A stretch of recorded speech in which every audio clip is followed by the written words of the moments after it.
to show you this Picasso bow, which has become one of the coolest things that I own for guitar. It's so neat.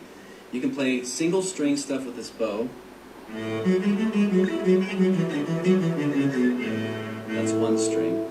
You can play adjacent strings like this. Or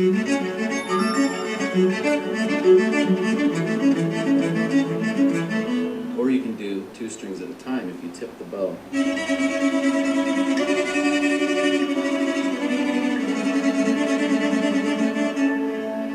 All really, really useful, and they all sound great, and when you work with this thing for a while, you can get really good tone.